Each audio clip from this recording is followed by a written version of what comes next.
it this far, who'd have thought? Climbing each day to the top. We made it this far. What's up, Plowman here. I want to show you guys a beat I've been working on. Just been messing around, having a lot of fun here in Logic. It's been dope.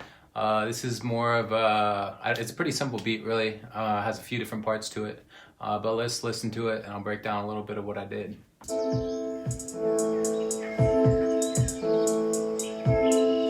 So you notice right off the bat, I used some nature sounds in there. That was super cool. I've been using Splice to pick up all these different sounds.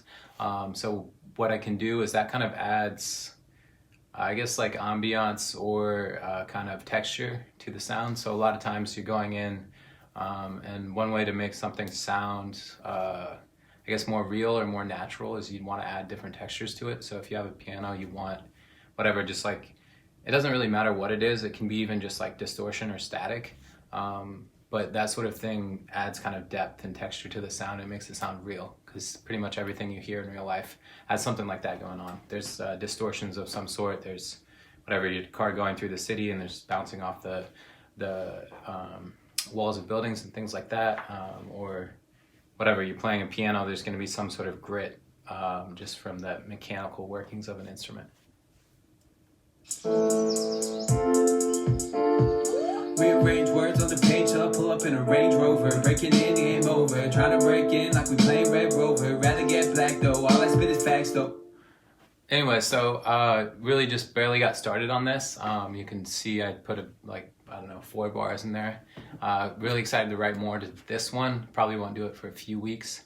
I've been listening to a lot of Russ, you can probably tell. There's a few different things. One, his most recent album is called Zoo, so he has a lot of, or some animal samples in there, including, I think he starts his album and ends it with nature sounds in there, and that's something that's been more popular recently, so I'm trying to work that in. Yeah, I've been using Splice to pull in like the snare and the kick samples, so you get like, here's the snare.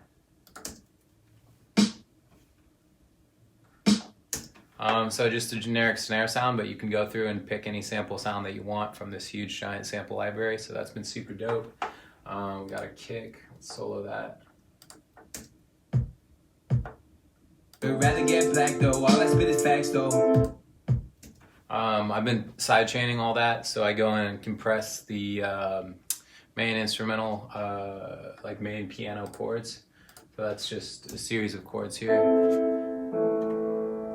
And that's a Rhodes going on with those chords. But what I do is I compress that when the kick and the snare come in, and what that does is it makes it sound like it's punching through the rest of the instrumental, so that sounds louder. Versus if you just had 2 signals, whatever, your kick and then your piano, and your kick comes in at this level and the piano's at this level, what it does is when the kick comes in, it puts the piano down here, and then the kick dies off and the piano comes back up. Which is, everyone uses that sort of thing. It's the way to make, like I said, things sound louder. It's super popular in, I don't know, dance music and house and things like that.